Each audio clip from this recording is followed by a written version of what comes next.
এই আইকম্যান, এই হিটলার, যারা গ্যাস চেম্বারের মতো আয়নাঘর বানিয়ে মানুষকে অদৃশ্য করেছে অথবা বছরের পর বছর আটকে রেখেছে, তাদের সাথে এটার জন্য যারা দায়ী তারা বিচারের বাইরে থাকবে, তাদের সাথে আঘাত করা মানে শহীদদের রক্তের সাথে সম্পূর্ণরূপে বিশ্বাসঘাতকতা।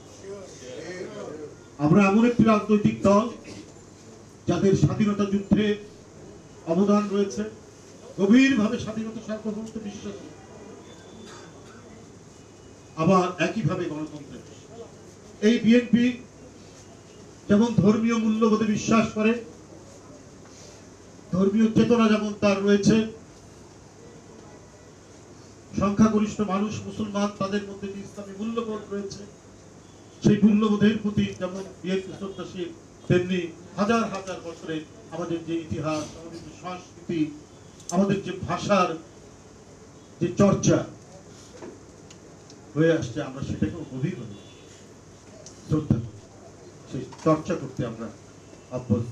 আমরা কোনো একমাত্রিক দেশ একটি রাজনৈতিক দলকে দেখেছি যে তারা এই যে আমাদের দেশের যে ধর্মীয় মূল্যবোধ এবং ইসলামী মূল্যবোধকে এটাকে দমন করে একটি ভিন্ন একটা মাত্রার মানে চেহারা দেওয়ার চেষ্টা করছে আওয়ামী লীগ। আবার কেউ কেউ আমাদের ভাষা সংস্কৃতির যে ঐতিহ্য, আমাদের কৃষ্টি কালচারের যে ঐতিহ্য, আমাদের যে লোকজ সংস্কৃতি যে চর্চা, সেটাকে বাদ দিয়ে শুধুমাত্র ধর্মের উপর, এই একমাত্রিকতার বাইরে বিএনপি বহুমাত্রিক।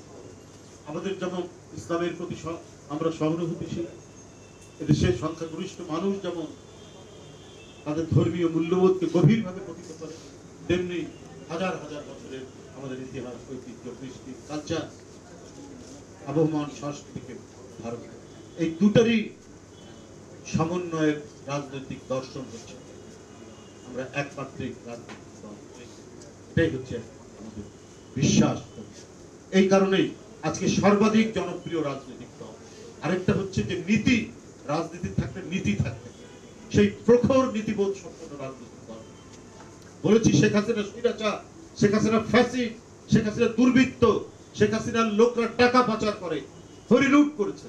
এখন প্রতিদিন তো এই সমস্ত সংবাদ প্রকাশিত হচ্ছে, যেমন সে ক্ষমতায় থাকতেও প্রকাশিত হয়েছে নানাভাবে, দেশে হয়তো প্রকাশ করা খুব মুশকিল হতো, কিন্তু তারপরেও বিভিন্ন কায়দায় হয়েছে। কিন্তু বিদেশে আন্তর্জাতিক গণমাধ্যম তার যে বিভিন্ন কর্মকর্তাদের লোমহর্ষক টাকা পাচার এবং কুকর্ম প্রচারিত হচ্ছে, প্রকাশিত হচ্ছে।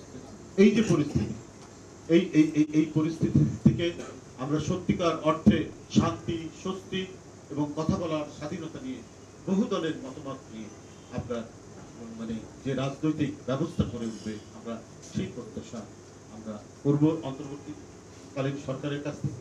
বিএনপি ওটাতেই বিশ্বাস করে। আমার বিরুদ্ধে কেউ যদি কিছু বলে, তার বলার সেই স্বাধীনতা, আমিও তার বিরুদ্ধে বলার স্বাধীনতা, দুটাই যেন সমানভাবে মিডিয়ায় প্রকাশিত হয়। এটাই হচ্ছে বহুদলীয় গণতন্ত্রের মূল চেতনা, এটাই হচ্ছে বহুমাত্রিক। আমি অন্তর্বর্তীকালীন সরকারের উদ্দেশ্যে বলবো যে কিছু কিছু ডিপার্টমেন্টে, বিশেষ করে শিক্ষা ডিপার্টমেন্টে বিশেষ মতাদর্শের মানুষদেরকে বসানোর আমরা লক্ষ্য করছি, নানাভাবে লক্ষ্য করছি। তো এসব তো বিষয়গুলো আপনার জনগণের দৃষ্টি এড়িয়ে কিন্তু যাচ্ছে, মোটেই দৃষ্টি এড়িয়ে যাচ্ছে। এটার কারণটা আরো বিভিন্ন জায়গায় আমরা দেখি, কিন্তু শিক্ষা ক্ষেত্রে কিন্তু বেছে নেওয়া বিশেষ মতাদর্শের লোকদেরকে বসানো। তো এই সব বিষয়গুলো আজকে অন্তর্বর্তীকালীন সরকারকে দেখতে হবে। কেন এটা আরো বিভিন্ন মন্ত্রণালয়ের মধ্যেও আমরা দেখতে পাচ্ছি একটা প্রশাসনের মধ্যে একটা প্রবণতা, এটা খুব উদ্বেগজনক বিষয়। আজকে গ্রামগঞ্জ থেকে স্কুলের শিক্ষকরা আছে, কালকে প্রায় 100 অধিক শিক্ষকরা আছে এখানে, তারা কেউ কম্পিউটার পদে তাদের নিয়োগ দেওয়া হয়েছিল, এমপিএ ভুক্ত করা হয়েছিল, তারপরে তাদের এটা আওয়ামী লীগের সময় সেটা বাতিল করা হয়েছে।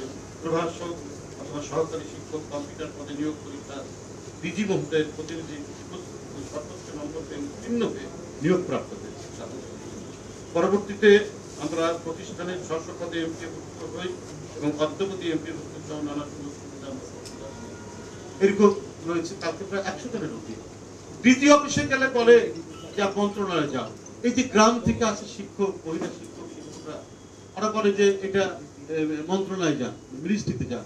ওরা মিনিস্ট্রি সচিবালয়ের গেটের সামনে দাঁড়িয়ে হতবাক হয়ে যায়। কাকে বলবে? পুলিশ তো কথা।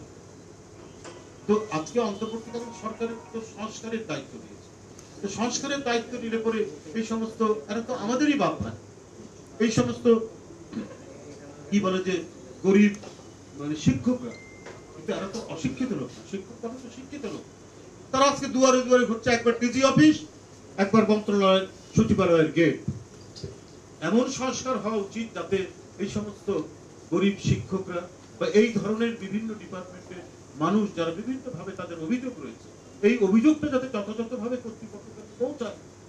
তারা যেন এই ঢাকা শহরের অলিতে গলিতে মানে ফুটপাতের উপর শুধু মানে ঘুরে বেড়াতে থাকবে, আর ছিনতাইকারী আর মাস্তানরা তাদের সব ছেড়ে দিবে, এটা এক ধরনের বড় সমস্যা বলে আজকে আপনাদের সামনে উল্লেখ করলাম।